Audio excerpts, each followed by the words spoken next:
another coach in our league had made a comment about these guys. They play loose, they play free, they shoot a bunch of threes. They're down there by the beach, so they're kind of like the beach boys.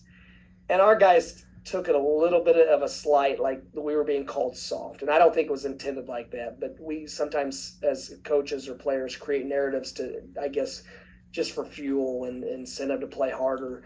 And so we played well that game and kind of got it going. So we kind of adopted the mantra that we're the beach boys on offense, but we're dogs on defense. And then that's spun into Rottweilers and pit bulls. So that's kind of been what we talk about on offense. Let's play loose. Let's play free. Let's share the ball. Let's enjoy passing it.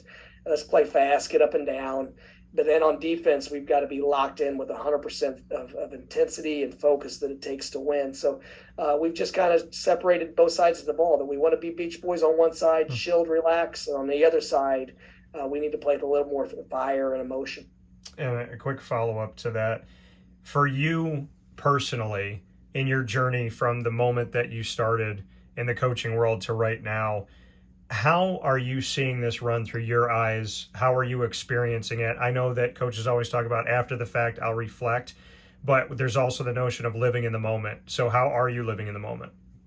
I'm not very good at living in the moment. I'm always kind of a planning for next, because it makes me feel better that we already have a plan for tomorrow's practice and we already are working on our game plan for Saturday's game. As long as there's always a next thing, I'm usually planning and working towards that. So even if the season ends, you're thinking about the next recruiting period and the next this and the next that. So that's how I live my life. I've always been that way. So I don't feel much different now than I did in January preparing for the Conference USA games. We have a very tough game Saturday.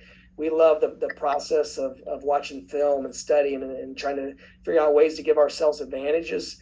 And so, I'm not, when you're in the eye of the storm, you better stay focused on what you need to do and have prepared. But I know after the season, when the whole thing slows down and we catch our breath, it's going to be awesome. But right now, we don't have time to think about that stuff.